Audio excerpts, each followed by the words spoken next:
안녕하세요. 3만여 명의 산모님들을 수유 코칭 지도한 수유 여왕 양주연 원장입니다. 오늘은 특별한 분을 모셨는데요.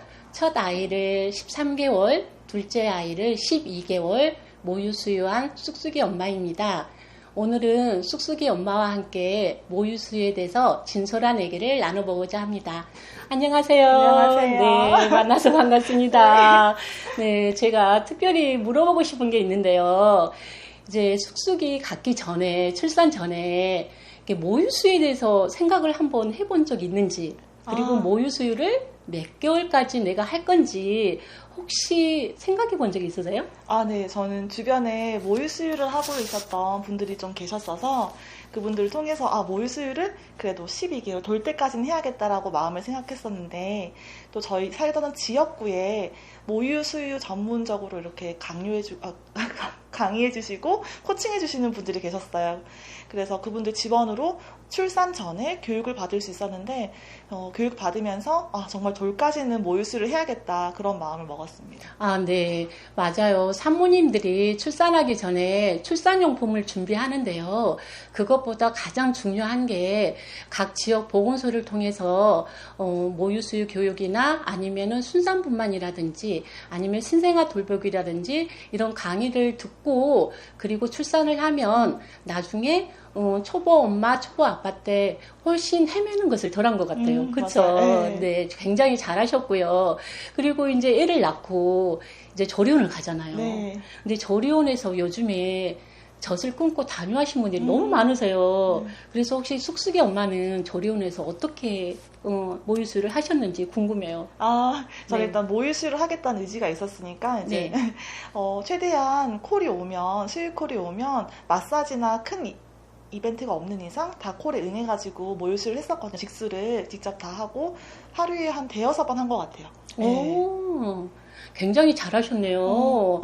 요즘 산모님들이 수유를 안 하고 그냥 조리원은 내가 쉬어야겠다, 내 몸이 편하게 쉬는 것에 중점을 두고 있는데, 사실 부기가 잘 빠지고 산후 자궁 수축이 잘 되고 이런 부분은 모유수유를 하면 굉장히 산후 회복이 빠르거든요.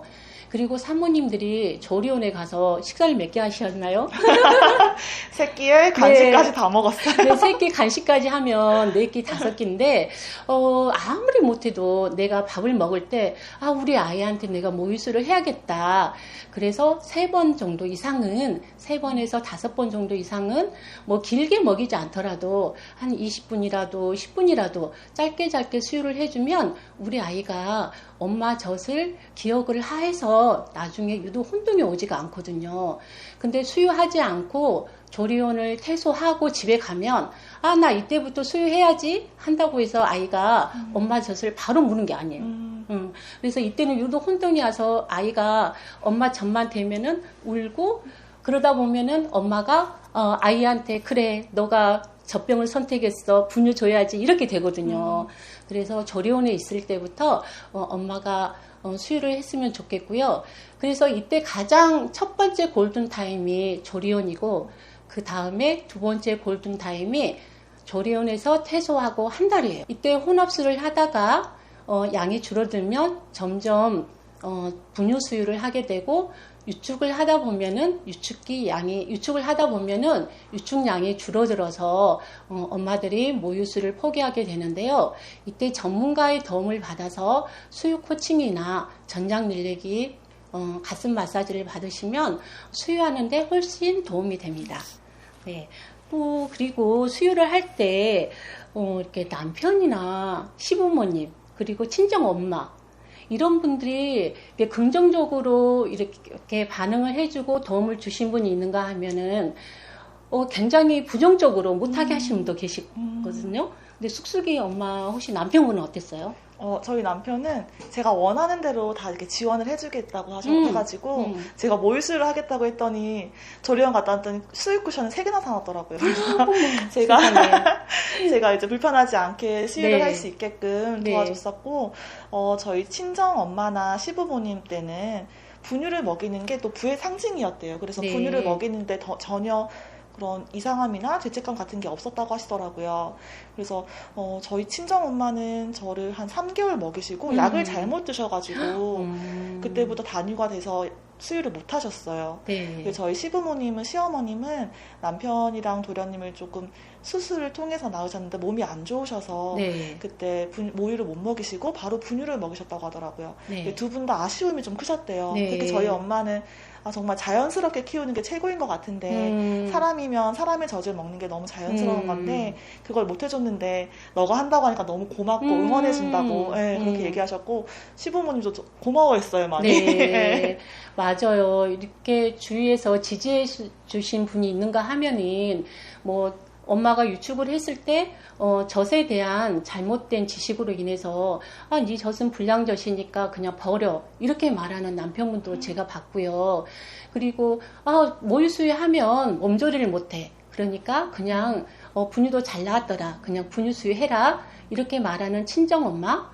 또 이제 시부모님이 오셨는데 수유를 하고 아이를 내어놨는데 30분이 지나서 아이가 울면은 거반 너 젖이 부족해서 그래. 그러니까 그냥 분유 수유 해야 돼. 이렇게 유도를 해서 자연스럽게 모유 수유를 못하고 분유 수유를 하신 분들이 있거든요. 그래서 산부님들이 의지를 가지고 모유 수유를 했으면 좋겠고 주위 남편분들이나 시부모님 그리고 친정 부모님들도 좀 공부를 해서 함께 모유 수유에 대해서 좀 응원해주고 지지해줬으면 좋겠습니다. 또 그리고 수유를 하다 보면은 가장 힘들어하는 게 전몸살과 그리고 유선염이 올 수 있어요. 혹시 쑥쑥이 엄마는 전몸살이나 유선염 경험해 본 적 있으세요? 네, 정말 지금 피할 수 없었다. 네, 지금 생각해도 아픈데 네.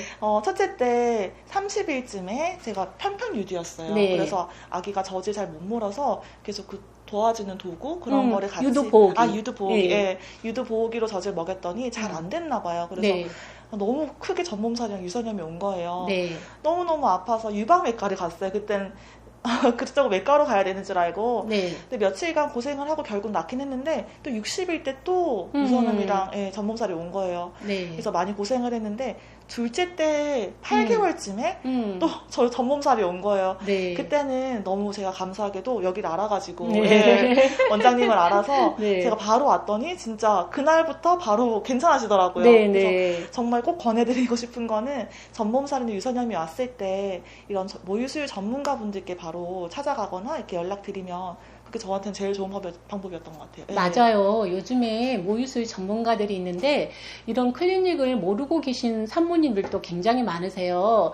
그래서 무조건 유방외과를 가거나 산부인과에 가서 약 처방을 해서 먹다 보면은 항생제 약을 오래 복용하다 보면은 전량이 줄게 되고 또 이제 아무래도 염증이 있으면 어떤 분들은 수유를 못하게 하시는 분들도 제가 봤거든요. 그래서 단유하러 오실 때 너무나 마음이 안타까웠는데 미리 좀 정보를 알고 가까운 모유수유 클리닉을 찾아가서 도움을 좀 받았으면 좋겠습니다. 그리고 이제 모유수유를 사실 13개월, 12개월 하기가 쉽지가 않아요. 근데 정말 이게 의지로 하는 거기는 하지만 포기하고 싶다 이런 네. 경우가 참 많을 것 같아요. 네. 언제 포기하고 싶었어요, 모유수유? 네. 첫째 때는 아까 말씀드렸던 그 전몸살, 대망의 네. 전몸살이랑 네. 유선염이 너무 아픈 거예요. 2번이나 겪으니까. 그래서 네. 이제 그만하고 싶다라고 생각을 했다가 근데 또 모유가 좋은 걸 익히 들어서 너무 잘 아니까 네. 나중에 내가 모유를 먹이지 않아서 뭐가 했을 때 너무 미안하거나 죄책감이 들진 않을까 후회하지 않을까라는 생각에 버티고 계속 했던 것 같아요. 첫째 때는. 네. 둘째 때는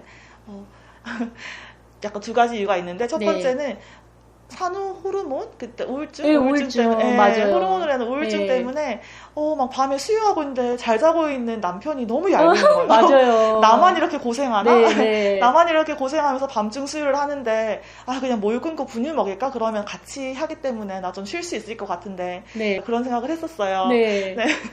그리고 또 아기가 밤중 수유텀이 계속 안 늘어나는 거예요, 둘째 때는. 맞아요. 네. 그럴 수 있어요. 네, 그래서 사람들 말로는 분유를 먹이면 밤중 수유텀이 늘어나고 통잠을 빨리 잔다던데 맞아요. 그러면 그렇게 분유를 얘기를 하죠. 먹여서 좀 밤중 수유텀을 늘려서 내가 좀 푹 잡을까 생각을 했었는데 음. 생각해보니까 첫째는 모유 수유를 했는데도 분유를 먹였던 다른 친구들보다 훨씬 빨리 통잠을 잤어요. 오. 아, 이게 분유랑 모유 때문이 아니라 아기 성향에 따라 다른 거구나 하면서 다시 마음을 잡고 끝까지 갔는데 둘째 때는 그걸 알았던 것 같아요. 둘째 네. 때는 모유 수유가 얼마나 편한지를 사실 알아서 정말 분유 그런 탈 필요도 없고 네. 설거지 할 필요도 없고 네, 맞아요. 물 끓여 넣을 필요도 네. 없고 외출할 때 너무 간편하고 네. 이런 장점들을 알아서 제가 조금만 버티면 또 편한 날들이 올 텐데 하면서 또 버티면서 끝까지 했던 것 같아요. 네. 맞아요.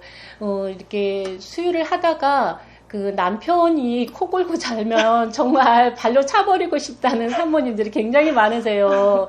그게 굉장히 동감을 하는데, 모유 수유할 때, 아이가, 모유 수유 한다고 해서 통잠을 안 자는 건 아니에요. 그리고 분유를 먹인다고 해서 다 통잠을 자는 것도 아니에요. 아이의 기질과 성향에 따라서 다를 수가 있고요.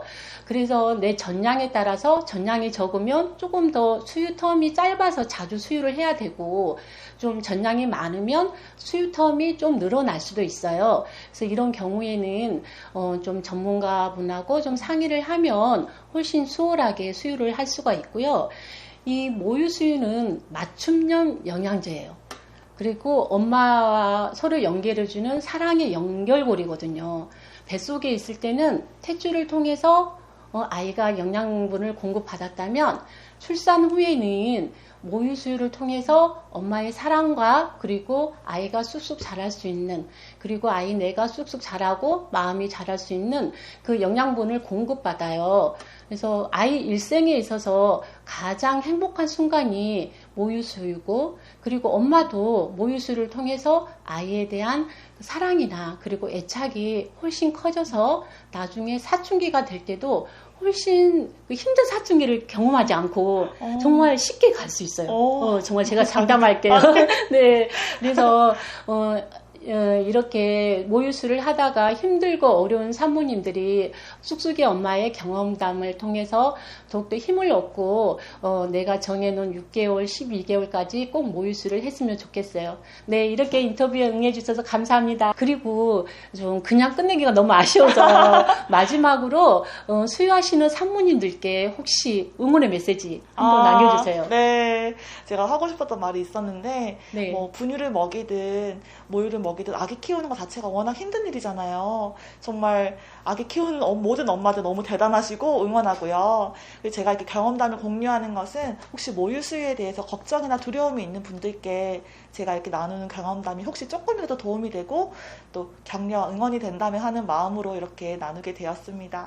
네, 감사합니다. 네, 쑥쑥이 엄마의 이런 경험담을 통해서 정말 모든 산모님들이 힘을 내고 끝까지 화이팅 했으면 좋겠습니다. 감사합니다. 감사합니다.